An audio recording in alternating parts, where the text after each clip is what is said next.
For decades, apiculture has been categorized as a localized, allied hobby, a small-scale activity for harvesting honey at the household level. Modern agricultural logic requires a different approach, treating the bee colony as a highly engineered, deployable input for the entire farm.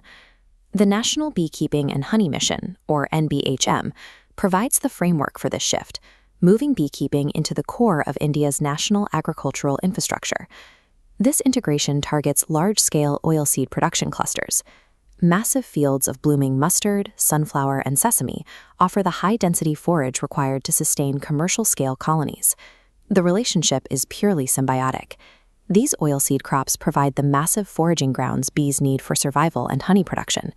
In return, the honeybees provide intensive, natural cross-pollination, which is necessary to properly fertilize the complex seed structures of these target crops.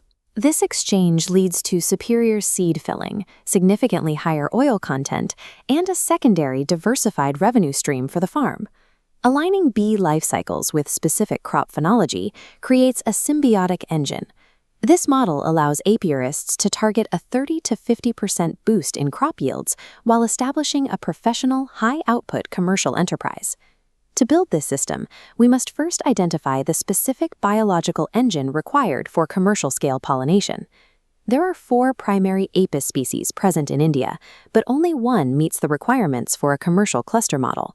The giant rock bee, Apis dorsata, builds a single massive exposed wild comb. Its aggressive behavior and migratory nature make it impossible to domesticate for use in a standard hive box. While the Indian honeybee, Apis cerana, and the little bee, Apis florea, are docile, their honey yields are too low, maxing out at 15 kilograms, to support a large-scale commercial integration. The European honeybee, Apis mellifera, is the optimal choice for this model. Apis mellifera is highly productive, maintaining the massive colony populations needed to generate yields of 35 to 50 kilograms per hive every year. Managing such a large species requires specific hardware. This 3D wireframe compares the smaller IS standard hive to the larger 10-frame Langstroth hive. The Langstroth box is mandatory for managing mellifera populations. Without this extra space, the colony will quickly outgrow the hive during heavy honey flow and instinctively swarm, leading to a total loss of the worker force.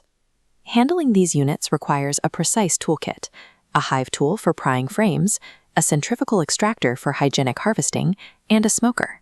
The smoker is an essential biological tool. It uses cool smoke to disrupt the bees' alarm pheromone communication, ensuring they remain calm during colony inspections. Success at scale depends entirely on matching the high population traits of Apis mellifera to the spatial capacity of standard Langstroth hardware. With the hardware selected, we must calculate the exact spatial requirements for deploying these units into an oilseed field. Placement dictates the ultimate efficiency of the cross-pollination. Every meter matters. The top-down blueprint shows a strict proximity constraint. Hives must be placed within 300 to 500 meters of the target crop to maximize the daily number of foraging trips. Within the apiary, individual hives must be spaced exactly 6 to 10 feet apart. This specific spacing prevents drifting, where workers accidentally return to the wrong hives. Drifting can rapidly spread diseases through the apiary and unbalance the population of individual colonies. Orientation is equally critical. Hive entrances must face south or southeast. Catching the early morning sun provides a thermal trigger for the colony, prompting workers to begin foraging behavior earlier in the day.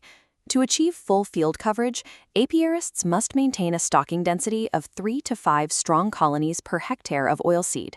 Timing the deployment is just as important as the layout. Hives should only enter the field when the oilseed crop reaches the 5 to 10. The 30 to 50% yield increase is the mathematical result of strict spatial geometry and precise temporal deployment. Even a perfectly deployed apiary requires constant protection against internal biological threats and environmental shifts. The primary threats include the Thai sackbrood virus and the parasitic Varroa destructor mite, which can decimate a colony if left unchecked. Managing these risks requires direct intervention, requeening with disease-resistant lines to stop viruses, and using organic treatments like formic acid for mite control. The most significant environmental challenge is the lean season. the gap between oilseed blooms when natural forage disappears. To prevent starvation, the apiarist must implement artificial feeding, providing a 1-to-1 sugar syrup to mimic a natural nectar flow. They also require a protein substitute. Defatted soy flour and brewer's yeast patties are used to replace natural pollen, ensuring the queen continues to lay eggs during the dearth period. The most immediate external risk to the bees is the use of agrochemicals in the surrounding oilseed cluster. Coordination with farmers is essential. Restricting chemical sprays strictly to the non-foraging hours of late evening prevents catastrophic colony collapse. A commercial apiary only survives if the beekeeper engineers the environment through artificial feeding and rigorous coordination with local agriculture. By combining these biological and operational variables, we can model the macroeconomics of an integrated system. The standard commercial baseline is a 50-hive Apis mellifera unit. The initial fixed capital, up to 3 million rupees, covers hives, colonies, and extraction equipment. Wholesale honey extraction serves as the primary revenue stream for the business. Keep moisture strictly below 20% to prevent fermentation and secure premium prices. Maximizing margins requires moving beyond raw honey into value-added secondary products. This includes cosmetic-grade beeswax, antimicrobial propolis, and premium monofloral honey. When these streams combine with high-quality management, the unit reaches break-even and generates profit within 2 years. To further increase profitability and reach larger markets, beekeepers can cluster into farmer-producer organizations, allowing them to establish their own processing centers. The NBHM scheme further de-risks this capital investment by providing government subsidies of 40 to 50% for setting up these units. By mastering these biological and economic protocols, apiarists can move from isolated honey production into vital, high-yield commercial enterprises that elevate India's entire agricultural ecosystem.